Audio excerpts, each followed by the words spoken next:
Hello दोस्तों, तो कैसे हो आप सभी। आज हम बात करने वाले हैं एक पूरे सब्जेक्ट की जिसका नाम है introduction to public policy, Hindi में लोक नीति का परिचय। अगर आप डीयू, सोल, एनसी वेब या रेगुलर के स्टूडेंट हैं तो आपको जीई जनरल इलेक्टिव में 6 सेमेस्टर में आपको एक सब्जेक्ट देखने को मिलता है जिसका नाम है इंट्रोडक्शन टू पब्लिक पॉलिसी। आज हम एक वीडियो में ये पूरे सब्जेक्ट को कंप्लीट करने वाले हैं और अगर आप ये पूरी वीडियो देख लेते हैं तो आपके 70 to 80% मार्क्स आने से कोई नहीं रोक सकता है। बस आपको 2 स्टेप फॉलो करने हैं। पहला है कि आपको ये वीडियो को बिल्कुल ध्यान से देखना है और दूसरा स्टेप है कि देखने के बाद आपको वीडियो को के नीचे आपको डिस्क्रिप्शन में लिंक मिलेगी, वहाँ से आपको पीडीएफ डाउनलोड करनी है और उस पीडीएफ को रीड कर लेना है। बस आपको ये 2 काम करने हैं, फिर आपके मार्क्स आ जाएंगे। तो चलिए शुरुआत करते हैं। पहला सवाल है हमारा कि सार्वजनिक नीति की संकल्पना, विशेषताएं और महत्व का विस्तृत वर्णन कीजिए। मतलब कि जो पब्लिक पॉलिसी है, लोक नीति की जो संकल्पना है, विशेषताएं, महत्व के बारे में बताइए। तो चलिए इसका आंसर देखते हैं। देखिए, अवधारणा या फिर कॉन्सेप्ट ऑफ पब्लिक पॉलिसी, सार्वजनिक नीति या लोक नीति। देखो, वह प्रक्रिया जिसमें सरकारें जनता की आवश्यकताओं और समस्याओं को ध्यान में रखते हुए अपने निर्णय, योजनाएं और कार्य योजनाएं तैयार करती है।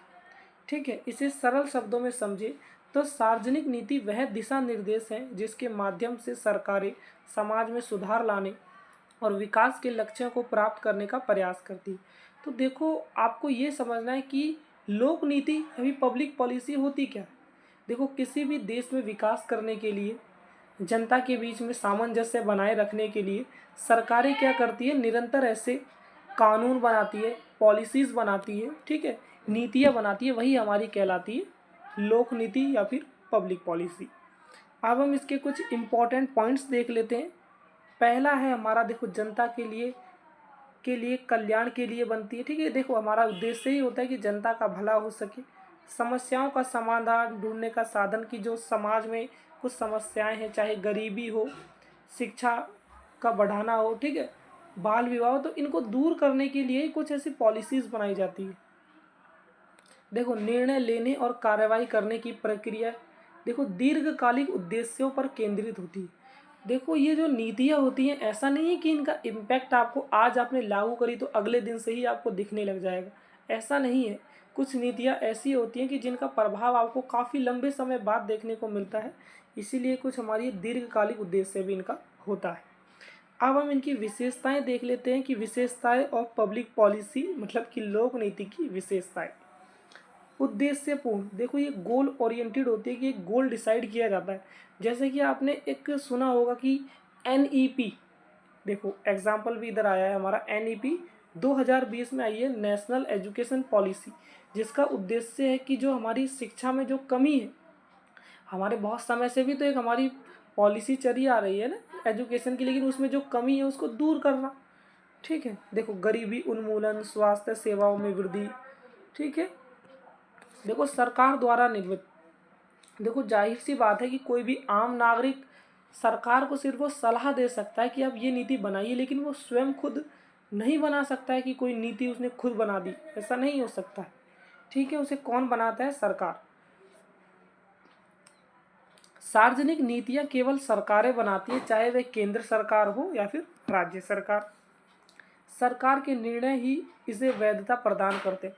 देखो, केंद्र सरकार है हमारी, जैसे कि वर्तमान में हमारी बीजेपी है केंद्र सरकार में, ठीक है, और राज्य सरकार में हम किसी भी राज्य को ले लेते हैं, जैसे कि दिल्ली में भी बीजेपी है, ठीक है, राजस्थान में भी बीजेपी है, और ऐसे ही कई राज्य हैं जहाँ पर कई अलग अलग सरकारें हैं। देखो, समाज पर प्रभावी नीतियाँ हमेशा, देखो, तीसरा पॉइंट है हमारा, समाज पर प्रभावी या फिर सोसाइटी ओरिएंटेड। देखो, नीतियाँ हमेशा समाज के विभिन्न वर्गों को प्रभावित करती है, जैसे किसान, मजदूर, व्यापारी, विद्यार्थी आदि। देखो, वैधानिक शक्तियाँ, लीगली बाइंडिंग, नीतियों को लागू करने के लिए कई बार कानूनों का निर्माण भी किया जाता है और ये नीतियाँ बाध्यकारी होती है। जैसे कि उदाहरण मनरेगा को हम आगे जब पढ़ेंगे तो आगे मैंने डीपली इसका क्वेश्चन भी है हमारा 4th यूनिट में, तभी हम इसे देखेंगे। ठीक है, देखो लचीली और परिवर्तनशीलता, इसका मतलब है कि नीतियाँ ऐसा नहीं है कि एक बार उन्हें बना दिया गया तो उसमें फिर कोई चेंजेस नहीं किया जा सकता है। समय के हिसाब से उसमें परिवर्तन किया जा सकता है या फिर उसे उसे पूरी तरह बंद भी किया जा सकता है, उसके बदले में कोई दूसरी योजना बनाई जा सकती है।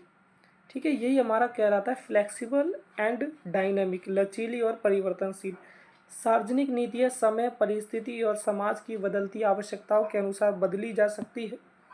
बदलाव ही नीतियों को प्रासंगिक बनाए रखता है। देखो महत्व, अब हम देख रहे हैं सिग्निफिकेंस ऑफ पब्लिक पॉलिसी, मतलब कि लोक नीति का महत्व। सार्वजनिक नीति समाज और राष्ट्र के लिए अत्यंत महत्वपूर्ण भूमिका निभाती है। सामाजिक विकास, सोशल डेवलपमेंट, देखो नीतियाँ शिक्षा, स्वास्थ्य, लैंगिक समानता और सामाजिक सुरक्षा को बढ़ावा देती है और इससे समाज में समावेशिता की, समाज में क्या है, समानता बनी रहती है। ठीक है, देखो आर्थिक सशक्तिकरण, सार्वजनिक नीतियाँ रोजगार सृजन, गरीबी उन्मूलन, आर्थिक असमानता को कम करने का कार्य करती है। उदाहरण हमने देखा प्रधानमंत्री जनधन योजना, और इसमें ही हम मनरेगा भी बोल सकते हैं। ठीक है, मनरेगा, महात्मा गांधी ग्रामीण रोजगार गारंटी अधिनियम। राजनीतिक स्थिरता, देखो प्रभावी नीतियाँ जनता का विश्वास अर्जित करती है जिससे राजनीतिक स्थिरता बढ़ती है। जनता सरकार को सकारात्मक दृष्टि से देखती है। देखो जो सरकार, मतलब कि जो पार्टी अपनी ज़्यादा योजनाएं लाती है, तो ज़्यादा योजनाएं लाती है, जनता को लाभ देती है, तो उसकी राजनीतिक स्थिरता बनी रहती है। ठीक है, ये पॉइंट है। आप देखो राष्ट्रीय एकता और अखंडता, नेशनल यूनिटी एंड इंटीग्रिटी, विभिन्न क्षेत्रों और वर्गों के बीच संतुलन बनाकर नीतियाँ एकता को मजबूत करती है। इससे देश में भाईचारा और सहयोग बढ़ता है। देखो समस्याओं का प्रभावी समाधान, इफ़ेक्टिव प्रॉब्लम सॉल्विंग, देखो कि ये जो नीतियाँ बना ही क्यों जाती हैं, इनका उद्देश्य यही होता है कि समाज में जो समस्याएं हैं, चाहे वो गरीबी है, आर्थिक असमानता है, ठीक है, या शिक्षा की समस्या है, इनको दूर करने के लिए ही तो हमारी क्या बनाई जाती है, नीतियाँ बनाई जाती है। देखो जैसे शिक्षा में गिरावट, स्वास्थ्य संकट, बेरोजगारी जैसी समस्याओं के समाधान के लिए विशेष योजनाएं तैयार की जाती है। देखो अंत में हम कहें तो सार्वजनिक नीति समाज की धुरी है। यह सरकार द्वारा जनता के कल्याण हेतु लिए एक सुविचारित और संगठित प्रयास है। इसकी सफलता समाज में विकास, शांति और समृद्धि सुनिश्चित करती है। देखो अब हमारा है नेक्स्ट क्वेश्चन, ये है कि सार्वजनिक नीति के निर्धारक तत्वों की विवेचना कीजिए। मतलब कि अब हमें देखना है कि पब्लिक पॉलिसी के डेटरमाइनेट्स क्या है, मतलब उसके निर्धारक तत्व क्या है। तो चलिए शुरुआत करते हैं क्वेश्चन को के आंसर को।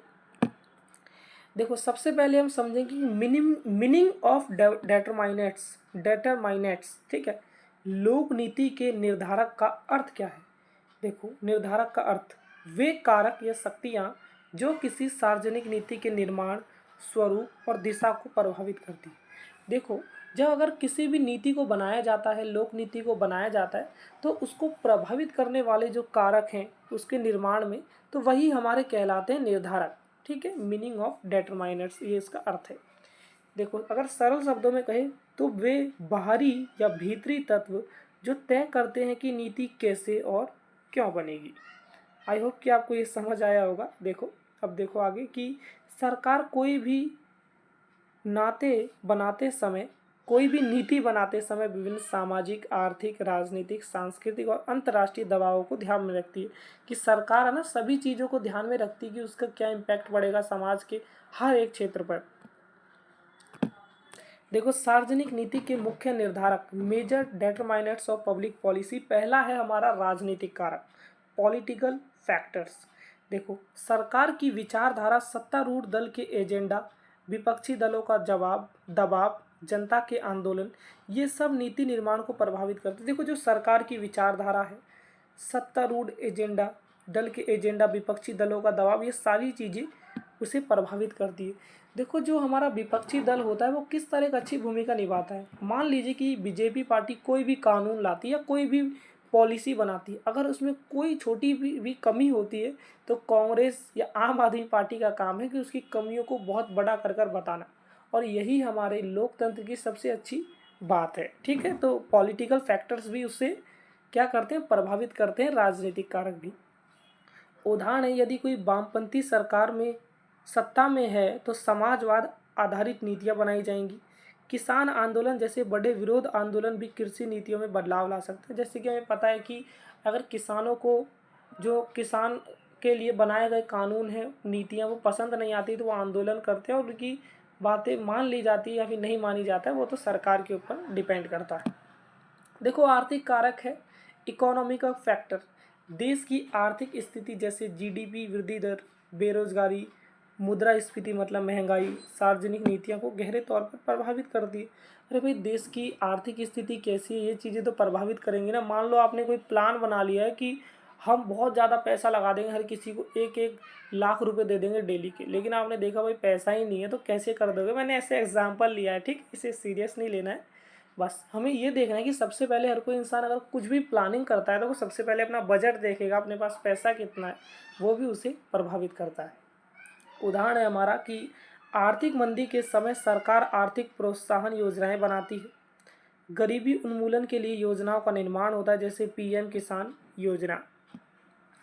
फिर आते हैं हमारे सामाजिक कारक, सोशल फैक्टर।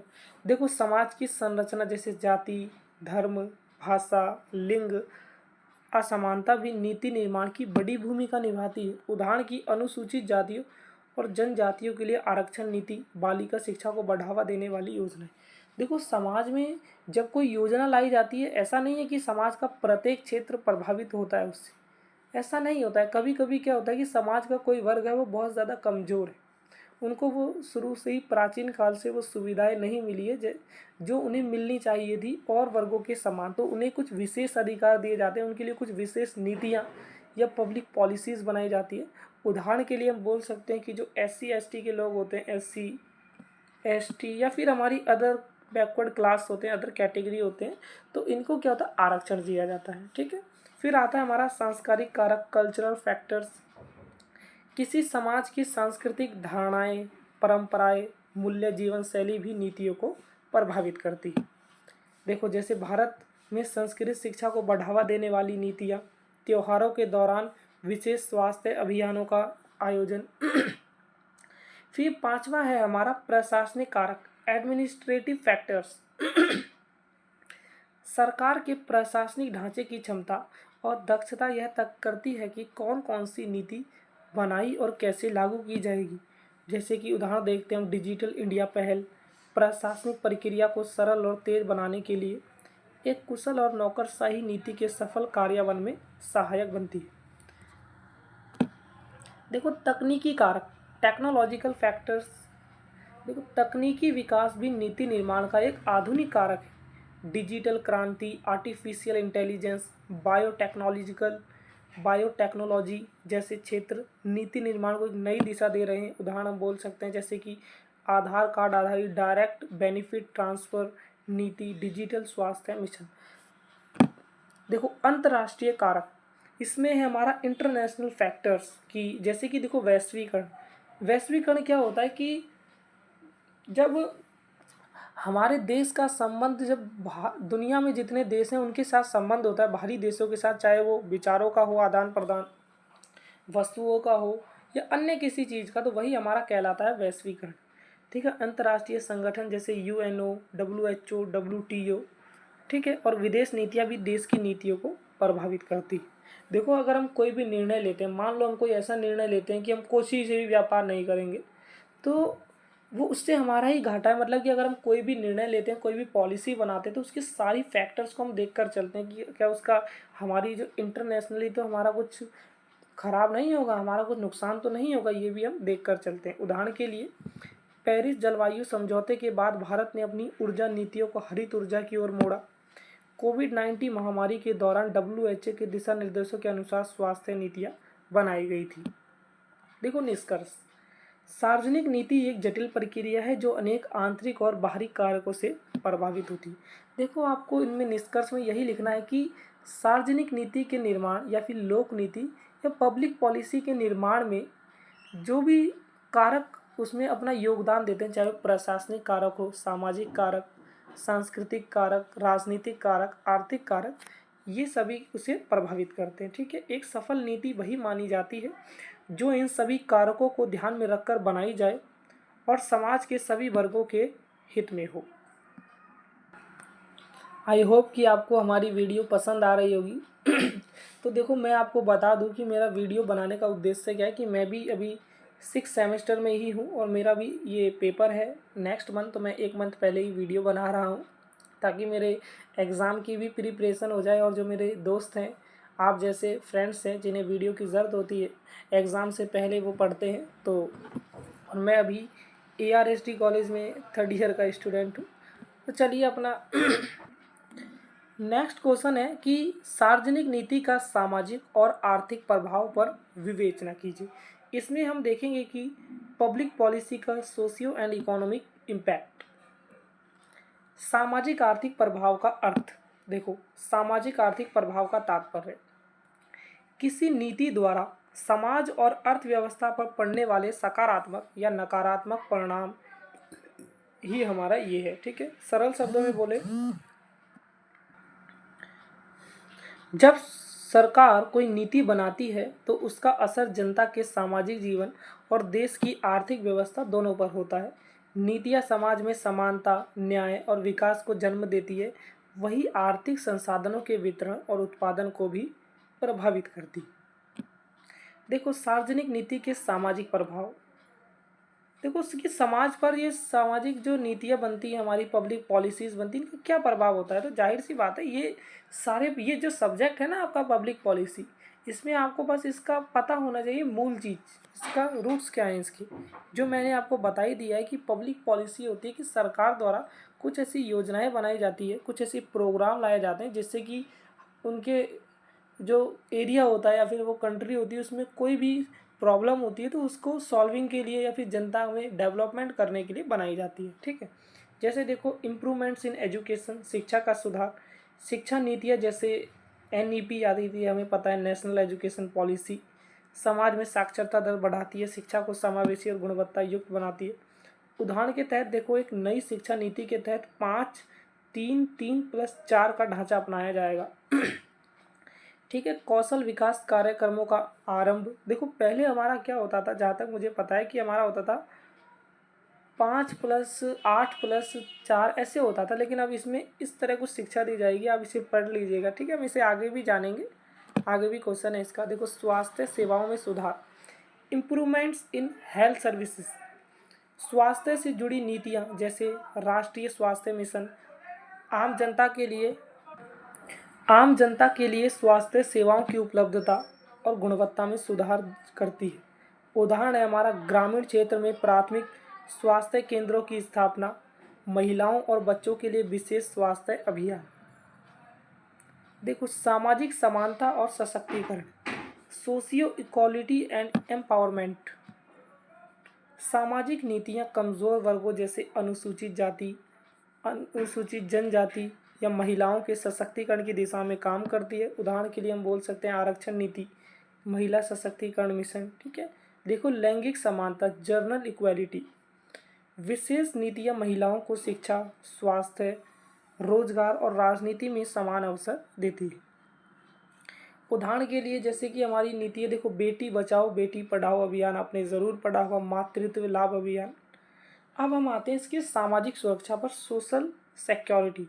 देखो, वृद्धावस्था पेंशन, बीमा योजनाएं, गरीबी रेखा से नीचे जीवन यापन करने वालों के लिए सहायता योजनाएं, ये सारी योजनाएं बनाई जाती हैं। ठीक है, देखो, जैसे प्रधानमंत्री जीवन ज्योति बीमा योजना, अटल पेंशन योजना। और आप पेपर में क्या है, अगर कुछ भी आप ये योजनाओं के एग्जाम्पल देते हैं तो टीचर आपको थोड़ा इंटेलिजेंट समझेगा और आपको एक सामान्य जो बच्चा है, सिंपल बच्चा है, वो सिंपल लिख रहा है कुछ डेफिनेशन वगैरह और आप एक एग्जाम्पल भी लिख रहे हैं, तो जाहिर सी बात है आपको ज़्यादा मार्क्स मिलेंगे, आपके कुछ प्लस पॉइंट्स होंगे जिनसे आपको अच्छे नंबर मिलेंगे।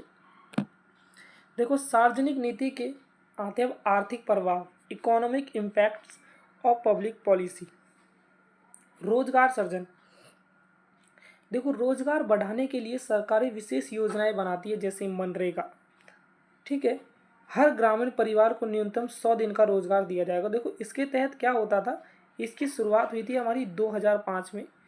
इसके तहत क्या होता था कि हर ग्रामीण परिवार को 100 दिन का रोजगार दिया जाता था। गरीबी उन्मूलन, उन्मूलन का मतलब होता है कि उसे ख़त्म करना या फिर उसे दूर करना। पॉवर्टी एलिविएशन, सार्वजनिक नीतियाँ गरीबी रेखा के नीचे रहने वाले लोगों के लिए वित्तीय सहायता, मतलब वित्तीय उनके पैसों की मदद करती है और सब्सिडी प्रदान करती है। जैसे कि आपने सब्सिडी होती है कि किसी चीज़ में छूट मिलना, ठीक है। उदाहरण है हमारा प्रधानमंत्री आवास योजना, अंत्योदय अन्न योजना, ठीक है। आपने देखा होगा कि हमें राशन मिलता है फ्री में, ठीक है। वो भी एक हमारी योजना होती है, सार्वजनिक वितरण प्रणाली होती है कुछ, जिसके तहत हमें राशन भी दिया जाता है सरकार के द्वारा। आर्थिक विकास और औद्योगिकरण, इकोनॉमिक ग्रोथ एंड इंडस्ट्रियलाइजेशन, नीतियाँ औद्योगिक नीति, स्टार्टअप नीति, निवेश प्रोत्साहन नीति के माध्यम से आर्थिक विकास को गति देती है। उदाहरण देखते हैं अब आगे। आपने मेक इन इंडिया आपने सुना होगा, जिसमें एक हमारा शेर का लोगो होता है। मेक इन इंडिया में आपने देखा होगा तो कुछ शेर का लोगो होता है, ठीक है। स्टार्टअप इंडिया मिशन, फिर आता है हमारा वित्तीय समावेशन, फाइनेंशियल इंक्लूजन। देखो बैंकिंग सेवाओं, बीमा और डिजिटल भुगतान को बढ़ावा देकर सरकार नागरिकों को आर्थिक मुख्यधारा से जोड़ती है। उदाहरण है हमारा प्रधानमंत्री जनधन योजना, डिजिटल भुगतान योजना, डिजिटल भुगतान अभियान योजना, ठीक है। देखो आय वितरण में संतुलन, बैलेंस्ड इनकम डिस्ट्रीब्यूशन, नीतियों के माध्यम से सरकार अमीर और गरीब के बीच की खाई को कम करने का प्रयास करती है। उदाहरण है कि जैसे सब्सिडी देकर, न्यूनतम समर्थन मूल्य नीति देकर, ठीक है।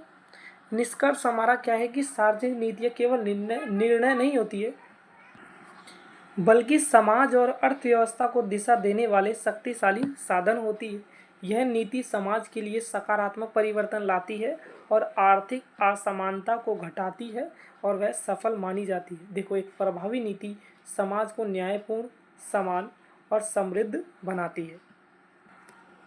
तो अब हम देख लेते हैं हमारा नेक्स्ट क्वेश्चन, और ये जो क्वेश्चन है ये सबसे ज़्यादा इम्पॉर्टेंट है, क्योंकि इसमें से आपको पेपर में एक या फिर दो क्वेश्चन भी देखने को ज़रूर मिलेंगे लॉन्ग क्वेश्चन में।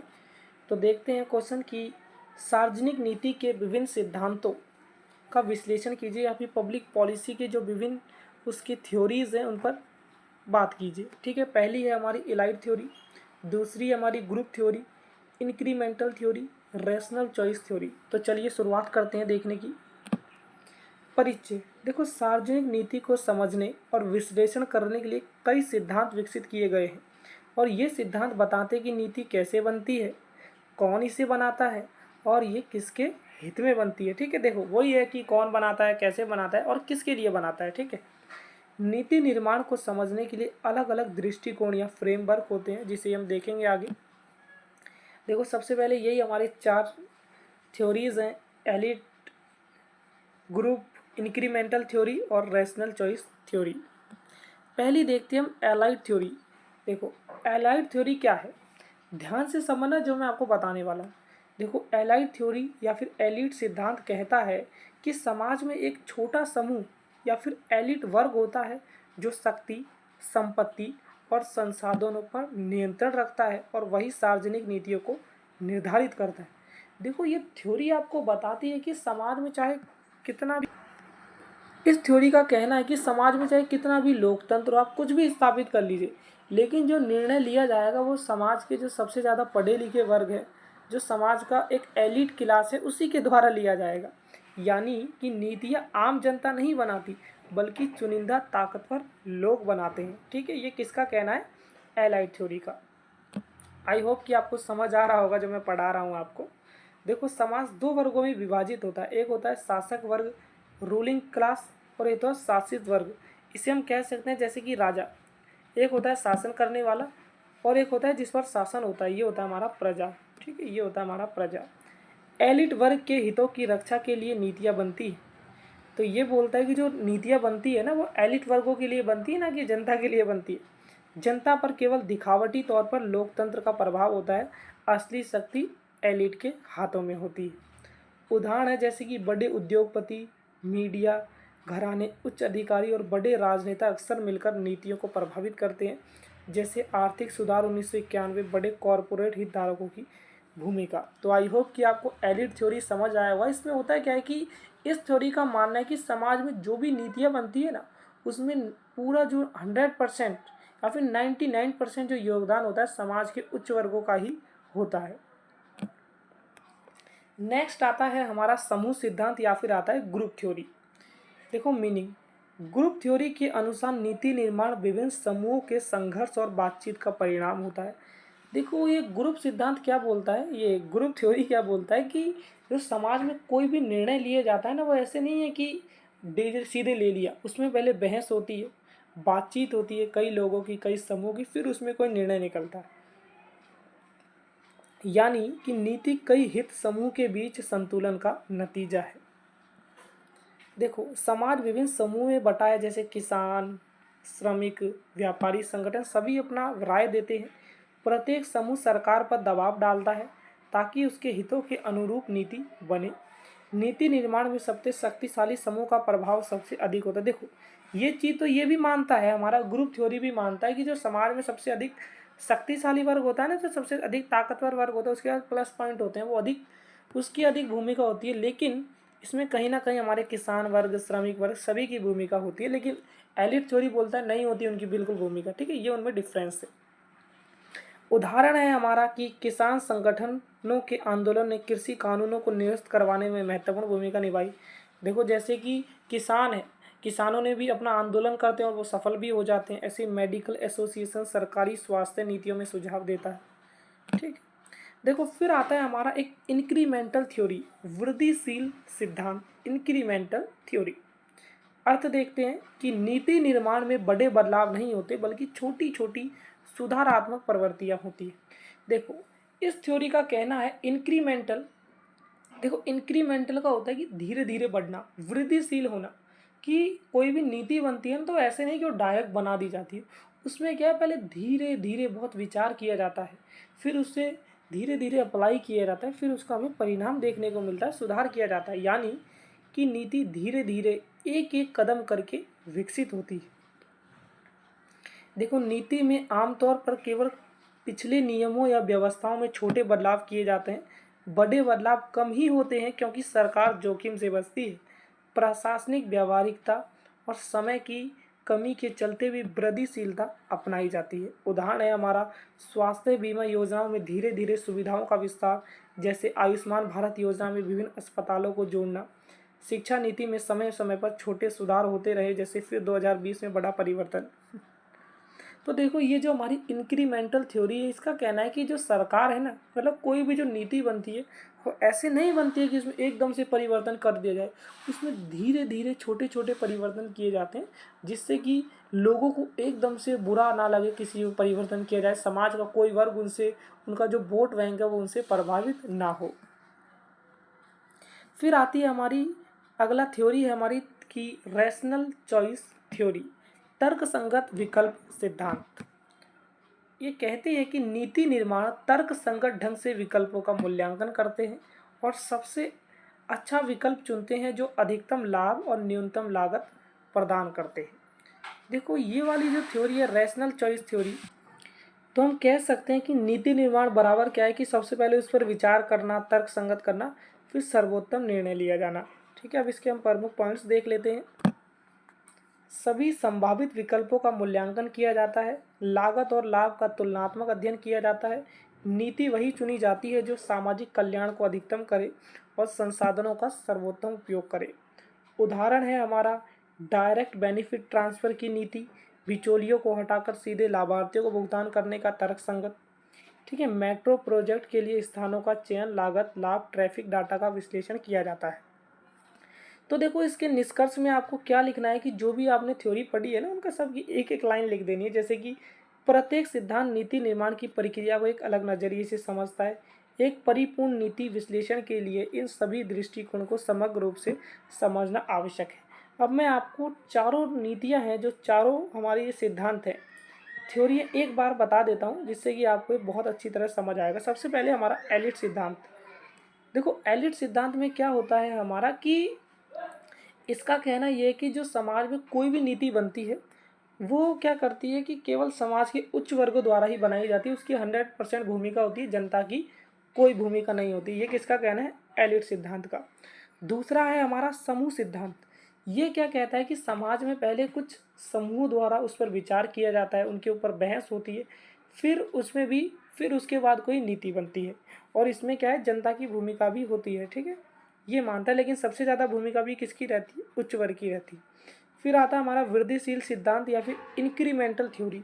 ये क्या बोलता है कि अगर कोई भी हमारा नीति बनती है तो उसमें एकदम से परिवर्तन नहीं किया जाता है, उसमें धीरे धीरे परिवर्तन किया जाता है, धीरे धीरे उसमें चेंजेस किया जाता है, क्योंकि समाज का कोई जो वोट बैंक है, कोई बहुत बड़ा वर्ग है, वो उससे प्रभावित ना हो सके, ठीक है, उनके मुंह में लॉलीपॉप रहे, ठीक है, समझ रहे हैं ना मैं क्या कहना चाहता हूँ। क्योंकि कोई भी सरकार अपने द्वारा कोई ऐसा कानून नहीं बनाना चाहती है जिससे कि उन्हें आने वाले चुनावों में कोई बड़ा वर्ग है उससे वोट बैंक उनका खराब हो, ठीक है। फिर आता है तर्क संगत विकल्प सिद्धांत। इसमें क्या होता है कि इसमें तर्क होते हैं लोगों के बीच, ठीक है, तर्क के बाद उसमें भी अच्छा निर्णय लिया जाता है, ठीक। आई होप कि आपको ये हमारा समझ आया होगा। तो नेक्स्ट क्वेश्चन है कि सार्वजनिक नीति की प्रक्रिया के विभिन्न चरणों का विस्तृत वर्णन कीजिए। Process of public policy. देखो ये क्वेश्चन भी हमारा बहुत इंपॉर्टेंट है, एग्जाम में आपको इसमें से ज़रूर एक या दो क्वेश्चन आपको ज़रूर देखने को मिलेंगे। पहला है हमारा पॉलिसी फॉर्मेशन, मतलब कि नीति निर्माण, कि कोई भी नीति होती है वो बनती कैसे है, किस तरह कोई पॉलिसी बनती है। फिर दूसरा है पॉलिसी इम्प्लीमेंटेशन, नीति कार्यान्वयन। देखो आपने कोई नीति बना ली, फिर उसे आप लागू कैसे करते हो, लोगों को बताते कैसे हो, ठीक है। फिर तीसरा है कि पॉलिसी इवेल्यूशन, मतलब नीति का मूल्यांकन, फिर आप कैसे चेक करते हो कि जो आपने नीति बनाई वो सफल रही या असफल रही। तो इन तीनों को हम पॉइंट वाइज समझेंगे। तो चलिए शुरू करते हैं। देखो परिचय, सार्वजनिक नीति बनाना एक लंबा और जटिल प्रक्रिया है। यह केवल नीति घोषित करने तक सीमित नहीं होती, बल्कि उसमें नीति बनाना, लागू करना और मूल्यांकन करना 3 चरण शामिल होते हैं। देखो सार्वजनिक नीति क्या है, पहले सोचना, फिर बनाना, फिर लागू करना, फिर जांच करना। अगर आप ये टेबल याद रख लेते हैं, देखो कितना अच्छी तरह मैंने बनाया है आपकी। अगर आपको ये याद है तो आप ये पूरे क्वेश्चन के अंदर 5 से 7 पेज भर सकते हैं आराम से। देखो सार्वजनिक नीति की प्रमुख प्रक्रियाएं, नीति निर्माण, पॉलिसी फॉर्मुलेशन, नीति कार्यान्वयन, पॉलिसी इम्प्लीमेंटेशन एंड नीति मूल्यांकन, पॉलिसी इवैल्यूएशन। पहला है हमारा नीति निर्माण या फिर पॉलिसी फॉर्मुलेशन। देखो फॉर्मुलेशन का अर्थ है कि समस्याओं की पहचान करना और उनके समाधान के लिए एक व्यवस्थित योजना बनाना। देखो नीति कब बनाई जाती है, पहले देखा जाता है, देखो समस्याओं की पहचान करना और उनके समाधान के लिए एक व्यवस्थित योजना बनाना। देखो सरकार क्या करती है कि सबसे पहले समाज में देखती है कि क्या समस्याएं हैं लोगों को, क्या समाज में गरीबी है, क्या समाज में शिक्षा की कमी है, क्या महिलाओं के साथ अत्याचार हो रहा है। तो इन समस्याओं को फिर दूर करने के लिए ही हमारी क्या है वो पॉलिसीज़ बनाई जाती है, नीतियाँ बनाई जाती है। समस्याओं को समझना और उसके समाधान के लिए नीति का प्रारूप तैयार करना। नीति निर्माण की प्रक्रिया, स्टेप्स क्या है हमारे कि स्टेप्स इन पॉलिसी फॉर्मुलेशन। पहला है समस्या की पहचान करना, दूसरा है हमारा सूचना एकत्रित करना, ठीक है, फिर विकल्प तैयार करना कि विभिन्न समाधान विकल्प तैयार करना, फिर चौथा है हमारा विकल्पों का मूल्यांकन करना, प्रत्येक विकल्प के लाभ हानि का अध्ययन करना। देखो मैं अब आपको थोड़ा समझाता हूँ कि सबसे पहले ना समस्या देखी जाती है कि कोई, मान लीजिए हम एक एग्जांपल लेते हैं कि कोई राज्य है जिसमें गरीबी बहुत ज़्यादा है, ठीक है, तो हमने समस्या मिल गई। फिर हम क्या है पूरा सोर्सेज देखें, आंकड़े देखें कि कितने सालों से यहाँ पर ये स्थितियाँ चली आ रही है, यहाँ पर जो समाज का वर्ग है वो क्यों इतना गरीब है, उनकी आर्थिक स्थिति इतनी गरीब क्यों है, कैसी स्थिति निम्न क्यों है, उनकी शिक्षा का स्तर कैसा है, ठीक है, वहाँ का भौगोलिक स्तर कैसा है कि वहाँ पर उन्हें रोज़गार क्यों नहीं मिल पा रहा है। ये सारी चीज़ें अध्ययन करेंगे और फिर हम विकल्प तैयार करेंगे कि इसके लिए हम क्या कर सकते हैं, क्या हम ऐसी योजनाएं लाएं, क्या हम शिक्षा में सुधार करें, या फिर हम डायरेक्ट इन्हें रोज़गार दें, या फिर लोगों को फ्री में राशन दें, ठीक है। फिर हम विकल्पों का मूल्यांकन करेंगे कि अगर हम ये करते हैं तो इसका क्या परिणाम होगा, इसका लाभ होगा या हानि होगा। तो यही सारी चीज़ें हमारी क्या है, इसकी प्रक्रियाएँ हैं। फिर आता है सर्वोत्तम समाधान चुनना कि सबसे उपयुक्त नीति को फिर अंतिम रूप में देना है होता है।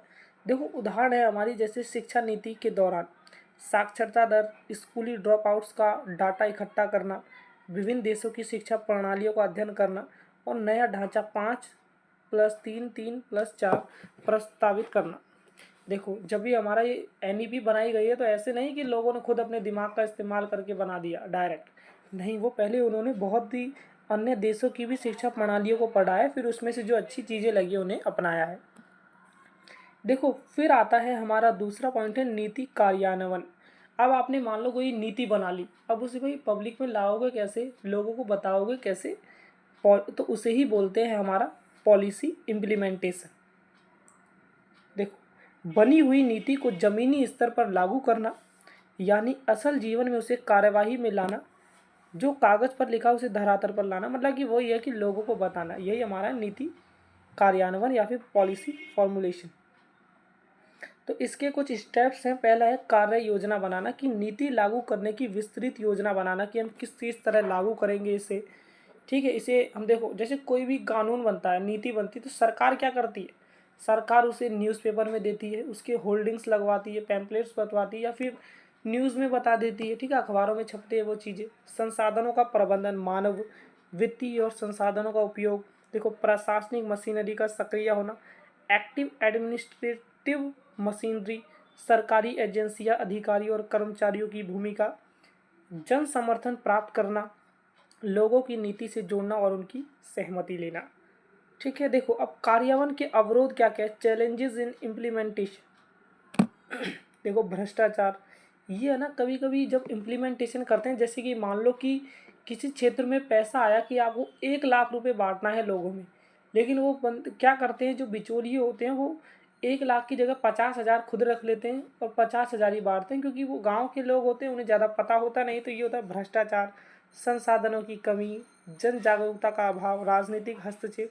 मतलब ये क्या है, हमारी इम्प्लीमेंटेशन में समस्याएं आती है। उदाहरण है हमारा राष्ट्रीय स्वच्छता mission, NHM, national health mission, ग्रामीण क्षेत्रों में स्वास्थ्य केंद्र खोलना, आशा कार्यकर्ताओं को प्रशिक्षित करना, मातृत्व एवं शिशु स्वास्थ्य कार्यान्वयन चलाना।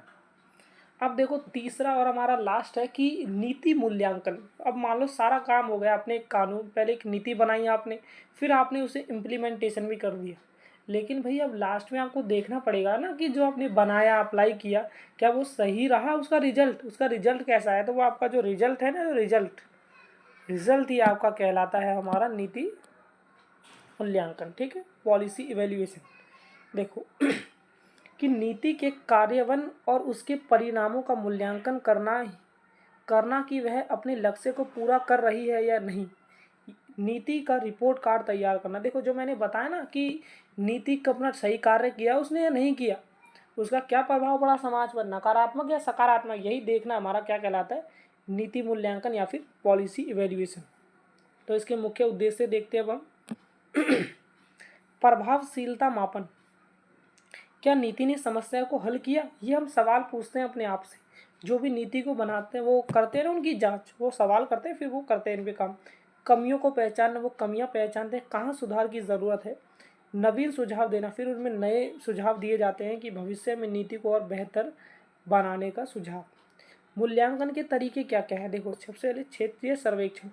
देखो कि मतलब कि क्या है, फील्ड में सर्वे किया जाता है। जैसे कि आपने देखा होगा कि अगर कोई भी कुछ भी एक लॉ वगैरह आता है तो लोग क्या करते हैं, मतलब कोई भी पॉलिसी बनती है तो लोगों से जाकर राय ली जाती है। आपने देखा होगा कि सरकारी वेबसाइट भी होती है जो ना लोगों के ओपिनियन मांगती है। वो लोगों से पूछते हैं कि आप हमें सजेशन दीजिए कि हम इसमें क्या सुधार कर सकते हैं, फिर लोग जाते हैं वहाँ पर कमेंट्स करते हैं अपना। ठीक है, ये चीज़ें आपने देखी होगी। तो यही हमारा कहलाता है सर्वेज होते हैं कुछ। सरकारी रिपोर्टों का अध्ययन, स्टडी ऑफ गवर्नमेंट रिपोर्ट्स। तो गवर्नमेंट की रिपोर्ट आती है कि उस एरिया में मान लो कि पहले जो प्रति व्यक्ति आय थी वो एक दिन के, मान लो ऐसे एग्जाम्पल कि हम ले लेते हैं कि 1,000 रुपये थी और पहले, ठीक है, लेकिन अब उसकी बढ़कर कितनी हो गई, 1,500 हो गई। तो इसका मतलब है कि हमारा जो हमने वाली योजना है, जो हमने पॉलिसी बनाई है, वो सही काम कर रही है। देखो जन सुनवाई, पब्लिक हियरिंग्स, सांख्यिकीय विश्लेषण, मतलब स्टैटिकल एनालिसिस, जो डेटा है हमारा उसे देखकर। उदाहरण अब हम देख लेते हैं कि मनरेगा मैंने आपको पहले ही बताया कि महात्मा गांधी ग्रामीण रोजगार गारंटी अधिनियम, एक अधिनियम आया था जिसके तहत, ये 2005 में आया था, जिसके तहत क्या है कि ग्रामीण किसानों को, ग्रामीण लोगों को 100 दिन का रोजगार की गारंटी दी जाती थी। ठीक है, कितने परिवारों को रोजगार मिला, क्या मजदूरी समय पर मिली, योजना के प्रभाव से गांव के जमीनी स्तर में कितना बदलाव है। तो ये हमारे क्या है, वो मूल्यांकन के कुछ सवाल है। निष्कर्ष, सार्वजनिक नीति एक सतत प्रक्रिया है जो समस्या की पहचान, समाधान का निर्माण, लागू करने और फिर मूल्यांकन के चक्र में चलती रहती है। सही नीति वही मानी जाती है जो समय पर जनहित में प्रभावी ढंग से लागू होकर सकारात्मक परिणाम दे। ठीक है, देखो सारांश में मैंने पूरे आपका ये पूरा कॉन्सेप्ट इतने सारे पेजेस का है, मैंने आपको ये एक लाइन में समेट दिया है। देखो, सार्वजनिक नीति की प्रक्रिया, सबसे पहले योजना बनाओ, फिर उसे लागू करो, फिर उसकी जांच करो, फिर उसे सुधार करो। अब हमारा नेक्स्ट क्वेश्चन है और यही हमारा लास्ट क्वेश्चन है कि भारत की प्रमुख सार्वजनिक नीतियाँ या फिर पब्लिक पॉलिसीज़ जैसे कि NEP national education policy 2020, NHM national health mission, ठीक है, राष्ट्रीय स्वास्थ्य मिशन और मनरेगा महात्मा गांधी रोजगार गारंटी अधिनियम, PMJDY प्रधानमंत्री जनधन योजना DBT, ठीक है, ये सारी हम देखेंगे। का विश्लेषण कीजिए, इन नीतियों के सामाजिक और आर्थिक प्रभावों पर चर्चा करें। तो चलिए देखते हैं। परिचय, सार्वजनिक नीतियों को सिर्फ सिद्धांतों के आधार पर नहीं समझा जा सकता, इन्हें जमीनी स्तर पर देखना और वास्तविक उदाहरणों से जानना ज़रूरी है। इसका मतलब है कि चाहे आप कितना भी इसके बारे में किताबें में पढ़ लीजिए, ये ऐसे काम करती है, लेकिन जब तक हम ज़मीनी स्तर पर नहीं देखेंगे, किसी को पॉलिसी को देखेंगे नहीं, किसी को डायरेक्ट नहीं देखेंगे, ठीक है, तब तक हम नहीं समझ पाएंगे। सरल शब्दों में सैद्धांतिक ज्ञान प्लस व्यावहारिक उदाहरण बराबर ही होता है सार्वजनिक नीति को संपूर्ण समझना। तो सबसे पहला है हमारा कि राष्ट्रीय शिक्षा नीति NEP नेशनल एजुकेशन पॉलिसी, ठीक है, नेशनल एजुकेशन पॉलिसी। देखो परिचय, राष्ट्रीय शिक्षा नीति नेशनल एजुकेशन पॉलिसी 2022 भारत की तीसरी राष्ट्रीय शिक्षा नीति है जो 34 वर्षों के बाद आई। इसका उद्देश्य शिक्षा को समग्र, हॉलिस्टिक, समावेशी और आधुनिक बनाना। देखो, समग्र मतलब सबके लिए, समावेशी मतलब समानता, और आधुनिक मतलब मॉडर्न बनाना है, ठीक है। देखो मुख्य विशेषता है क्या कि नया संरचना आया, न्यू स्ट्रक्चर आया कि 5+3+3+4 का मॉडल, यानी प्राथमिक से लेकर माध्यमिक तक नई व्यवस्था लाई जाएगी शिक्षा में। बहुभाषिक शिक्षा होगी, 3 भाषा फॉर्मूला, मातृभाषा में पढ़ाई को बढ़ावा दिया जाएगा। देखो आपसे मैं सवाल पूछता हूँ कि अगर कोई छोटा बच्चा है, उसे केवल अपनी माँ की भाषा आती है, मतलब कि उसे जो उसके स्थानीय एरिया में जो भाषा होती है वही भाषा उसे समझ पाता है वो। जब लेकिन वो स्कूल में जाता है तो वहाँ देखता है कि उसे एक ऐसी भाषा सिखाई जाती है जो किताबों में लिखी हुई है, तो वो कहीं ना कहीं उन चीज़ों को रिलेट नहीं कर पाता है। तो ये नई NEP के तहत हमारी मातृभाषा में पढ़ाई को बढ़ावा दिया गया है बचपन में, ठीक है। उच्च शिक्षा में सुधार, हायर एजुकेशन रिफॉर्म्स करे गए हैं। उच्च शिक्षा आयोग की स्थापना करी गई है। मल्टीपल एंट्री एग्जिट विकल्प हैं कि आप ना, जैसे कि आपका ग्रेजुएशन होता है 3 साल का होता है, ठीक है, 3 साल का है, तो आप चाहे तो आप 1 साल करा आपने और आप 1 साल से बाहर निकल सकते हैं और आपको सिर्फ डिप्लोमा दिया जाएगा, ठीक है। कुछ इस तरह ये काम करता है, सर्टिफिकेट डिप्लोमा। फिर आप दूसरे साल से बाहर निकल सकते हैं, इसकी भी आपको डिग्री दी जाएगी, 2 साल का भी कुछ, और तीसरे साल में तो आपको फिर ग्रेजुएशन की डिग्री मिलती है। देखो तकनीक का समावेश, टेक्नोलॉजिकल इंटीग्रेशन कि ऑनलाइन शिक्षा, डिजिटल लाइब्रेरी, वर्चुअल लैब्स। अब हम देखते हैं कि जो टीचिंग, देखो पहले के ज़माने में क्या होता था कि चौक से लिखते थे टीचर्स, और चौक पे बहुत ज़्यादा खर्चा होता था उनके, उससे जो डस्ट उड़ती थी फिर उसे मिटाना, और वो सेफ भी नहीं रह पाता था। लेकिन आजकल हमारे डिजिटल बोर्ड्स आ गए हैं, तो उससे बहुत हमारा सबसे पहले पैसा बचता है चौक वगैरह का, ठीक है, उसे मिटाना भी नहीं पड़ता और उसमें सेव भी हो जाता है। महत्व कि भविष्य की आवश्यकताओं के अनुसार शिक्षा प्रणाली का अनुकूलन, वैश्विक प्रतिस्पर्धा के लिए छात्रों को तैयार करना। फिर नेक्स्ट हमारा एग्जाम्पल है कि स्वास्थ्य क्षेत्र, राष्ट्रीय स्वास्थ्य मिशन NHM, इसका है नेशनल हेल्थ मिशन, ठीक है। परिचय, राष्ट्रीय स्वास्थ्य मिशन 2005 में शुरू किया गया एक प्रमुख कार्यक्रम है जिसका उद्देश्य स्वास्थ्य सेवाओं को सुलभ और सस्ता बनाना है। प्रमुख घटक, मेजर कंपोनेंट्स, ग्रामीण स्वास्थ्य मिशन RHM, ठीक है, ग्रामीण इलाकों में स्वास्थ्य सुविधाओं का विकास। शहरी स्वास्थ्य मिशन, शहरी गरीब आबादी के लिए स्वास्थ्य सेवाएं, आशा कार्यकर्ता, आशा वर्कर्स, स्वास्थ्य सुविधाओं के लिए गांव-गांव में कनेक्टिविटी, जननी सुरक्षा योजना JSY, सुरक्षित मातृत्व को बढ़ावा देना। देखो महत्व क्या है इसका कि स्वास्थ्य सेवाओं की पहुंच बढ़ी है, ठीक है, ये NHM से, ठीक है, राष्ट्रीय स्वास्थ्य मिशन, नेशनल हेल्थ मिशन। मातृत्व एवं शिशु मृत्यु दर में गिरावट आई है, टीकाकरण का अभियान सफल हुआ है। रोजगार क्षेत्र, अब हम देखते हैं हमारा तीसरा है मनरेगा, महात्मा गांधी राष्ट्रीय ग्रामीण रोजगार गारंटी अधिनियम, ठीक है, परिचय 2005 में लागू हुआ एक ऐतिहासिक कानून है जो ग्रामीण क्षेत्र में कम से कम 100 दिन, मैं देखो कितनी बार बता चुका हूँ पूरी वीडियो में, मैंने 100 दिन लगभग मैं चौथी या पांचवी बार बता रहा हूँ आपको। मनरेगा 100 दिन रोजगार गारंटी प्रदान करने की गारंटी देता है। महत्वपूर्ण विशेषताएं देख लेते हैं। कानूनी अधिकार, रोजगार मांगने पर सरकार बाध्य है काम देने के लिए। देखो अगर आप काम करने के इच्छुक हैं तो सरकार बाध्य है कि आपको वो रोजगार देगी, ठीक है। महिलाओं की भागीदारी, महिलाओं को श्रमिकों के लिए न्यूनतम 1/3 का आरक्षण है, कि इसका मतलब है कि उनकी भी भागीदारी होगी। अगर मान लो कि किसी जगह 3 व्यक्तियों की ज़रूरत है काम करने के लिए, तो 3 में से 1 कौन होंगी, 1 महिलाएं होंगी कम से कम और 2 पुरुष होंगे, ठीक। स्थानीय विकास कि तालाब, सड़क, सिंचाई परियोजनाओं जैसे कार्य किए जाते हैं तो उसमें क्या है, लोगों को लगाया जाता है मनरेगा के तहत। पारदर्शिता, सामाजिक अंकेक्षण की व्यवस्था होती है। महत्व, ग्रामीण गरीबों के लिए जीवन सुरक्षा कवच, गांव में आधारभूत ढांचे का विकास, आर्थिक सशक्तिकरण का माध्यम। देखो आर्थिक, फिर आपको ये समझ आया होगा। अब हमारा लास्ट है कि हमारा आर्थिक सशक्तिकरण या फिर प्रधानमंत्री जनधन योजना और प्रत्यक्ष लाभ हस्तांतरण, ये देखते हैं, ठीक है। देखो 2014 में शुरू हुआ कौन सा, PMJDY, प्रधानमंत्री जनधन योजना 2014 में वित्तीय समावेशन था, फाइनेंशियल इंक्लूजन के लिए ऐतिहासिक पहल था। मुख्य बातें, बिना शेष बैंक खाता। देखो इसमें क्या था कि जैसे कि अगर आप बैंक में, आपका बैंक होता है तो आपको उसमें कुछ मिनिमम, मतलब कैश, आपको मिनिमम पैसा उसमें रखना ही होता है बैंक में। लेकिन ये जनधन योजना के तहत आपका बैंक में चाहे 0 रुपये, 1 रुपया भी नहीं है, जब भी आपका बैंक खुला रहेगा, ठीक है। यही था जनधन योजना। डेबिट कार्ड और बीमा सुविधा, देखो मोदी ने बोला था कि वो हर किसी के बैंक में 15 लाख रुपये डलवाएंगे, 15 लाख रुपये, लेकिन आज तक 2025 होने को आया है, लेकिन 15 लाख तो छोड़िए, हमें 15,000 भी देखने को नहीं मिले हैं हमारे बैंक में, तो ठीक है।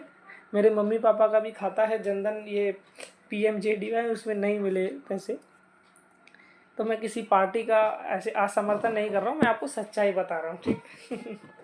देखो सभी को बैंकिंग सेवाओं की पहुँच। महत्व, गरीबों को औपचारिक बैंकिंग प्रणाली से जोड़ना, कि जो गरीब लोग होते हैं ना उन्हें बैंकों से नहीं जोड़ा जाता है, वो बैंकों को कम जानते हैं, तो इसीलिए सरकार ने एक योजना बनाई थी PMJDY, प्रधानमंत्री जनधन योजना, जिसके तहत गरीबों के भी खाते खोले गए। सरकारी योजनाओं का लाभ सीधे खाते में पहुंचना। देखो फिर आता है हमारा प्रत्यक्ष लाभ हस्तांतरण, DBT, ठीक है। देखो DBT का मकसद सरकारी सब्सिडी और लाभ सीधे लाभार्थियों के खातों में भेजना। मुख्य बातें, बिचौलियों को हटाना, जो बिचौलिए होते हैं ना बीच में पैसे खा जाते हैं, ठीक है, उन्हें हटा दिया। पारदर्शिता और जवाबदेही को बढ़ाना, समय पर भुगतान सुनिश्चित करना। भ्रष्टाचार में कमी, सब्सिडी का सही और तेजी से वितरण। देखो निष्कर्ष, अब हम कंक्लूजन देख लेते। ये सभी केस स्टडीज हमें दिखाते हैं कि सार्वजनिक नीति का असली उद्देश्य जन कल्याण, सशक्तिकरण और समाज सुधार है। इन नीतियों के माध्यम से भारत ने शिक्षा, स्वास्थ्य, रोजगार और आर्थिक सशक्तिकरण के क्षेत्र में महत्वपूर्ण प्रगति की है। आई होप दोस्तों कि आपको जो ये मेरी मेहनत है पसंद आई होगी। मेरा नाम लोकेश है और मैंने जैसे आपको वीडियो में बताया कि मैं ARSD कॉलेज का स्टूडेंट हूँ और मेरा भी एग्ज़ाम है इसका ही 6th सेमेस्टर में। तो देखो अगर आपको 2 ही काम करने थे, पहला आपको ये वीडियो देखनी थी कंप्लीट, जो आपने देख ली है। अब आपको इसको नीचे डिस्क्रिप्शन में लिंक मिलेगी, वहाँ से इसे डाउनलोड करना है। डाउनलोड करने के बाद उसे रीड कर लेना है, ठीक है। बस आपको ये 2 काम करने। तो बस मिलते हैं किसी नेक्स्ट वीडियो में। अगर आपको ऐसे ही किसी अपने सब्जेक्ट की 1 घंटे में या कुछ घंटों में वीडियो चाहिए तो आप बता दीजिएगा, कमेंट कर दीजिएगा। तो मिलते हैं किसी नेक्स्ट वीडियो में। Thank you so much.